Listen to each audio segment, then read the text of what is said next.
Vipi kama nikuambie kwamba nambari zinaweza kuwa na uwezo wa kufichua siri za maisha yako? Leo tunarudi nyuma zaidi ya karne moja, kuchunguza mfumo mmoja wa kale unaodai kufanya hivyo. Hebu fikiria hili kwa sekunde moja. Hivi inawezekana jina ulilopewa ulipozaliwa likawa linaamua mafanikio yako, afya yako na hata furaha yako maishani? Sasa, wazo hili linatoka wapi?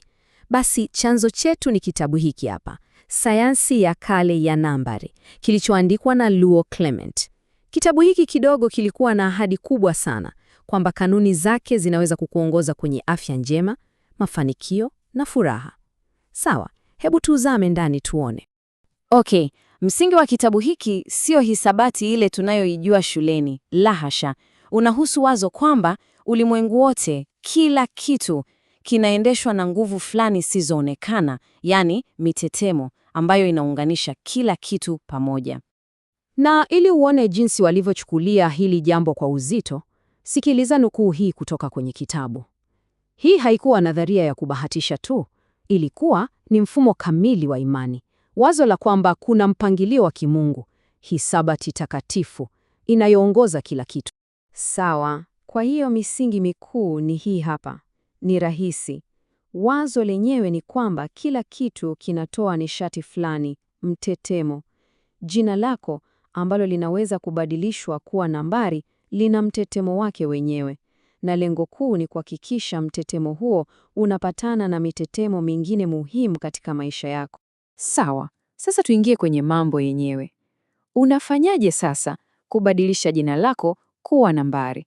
Huu ndio msingi kabisa ambao mfumo wote umejengwa juu yake. Na hapa sasa ndipo uchawi wote unaanzia. Hebu angalia hili jedwali la kwanza kutoka kwenye kitabu. Utaona linaanza kirahisi sana. A ni 1, B ni 2, C ni 3. Lakini angalia kinachotokea inapofika J, inaruka na kuwa 10 na K ni 20. Basi huu ndio mwongozo unaotumika kubadilisha jina lako kuwa nambari. Sasa, kuna kanuni moja muhimu sana hapa.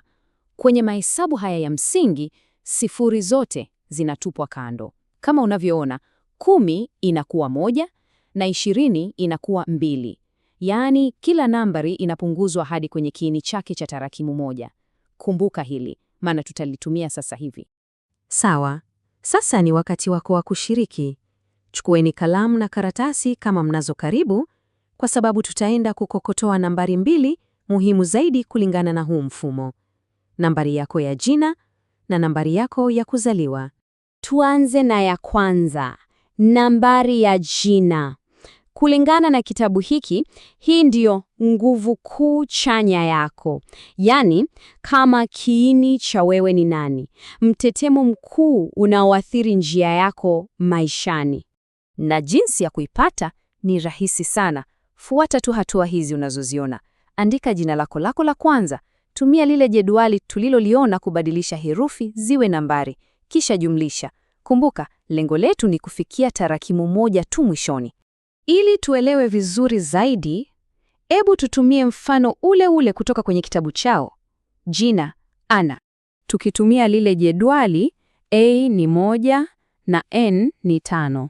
Kwa hiyo, tunapata 1 jumlisha 5 jumlisha 5 jumlisha 1 na jumla yake ni 12. Lakini kumbuka ile kanuni yetu, lazima tufike kwenye tarakimu moja tu. Kwa hiyo, tunachukua hiyo 12 na kujumlisha tarakimu zake, 1 jumlisha 2 na tunapata 3. Na hapo ndipo tunapata jibu. Nambari ya jina ya Ana ni 3. Rahisi, Hiyo ndiyo nambari inayowakilisha ile nguvu kuu chanya maishani mwake. Sawa, nambari ya pili muhimu ni nambari ya kuzaliwa. Hii sasa ni rahisi zaidi. Unachukua tu siku uliozaliwa na kuipunguza hadi iwe tarakimu moja. Kwa mfano, kama ulizaliwa tarehe 14, nambari yako ya kuzaliwa itakuwa 1 jumlisha 4, yani 5. Sawa, sasa tuna nambari zetu 2, lakini zinamaanisha nini? Hapa sasa ndipo tunapoingia kwenye utabiri wenyewe. Tunataka kujua kama ile nguvu yako kuu, yaani nambari ya jina, inapatana na mazingira yako, yaani nambari ya kuzaliwa. Na mfumo wenyewe unafanya kazi hivi. Unagawanya zile nambari 9 katika makundi matatu, wanaoyaita utatu.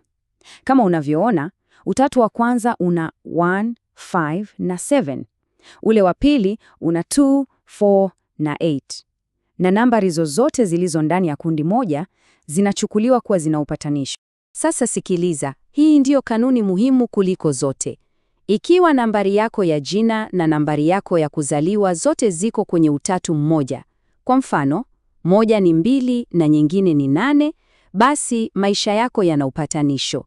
Lakini kama ziko katika utatu tofauti, basi kuna mgongano. Sasa, hebu tumrudie yule Ana wetu.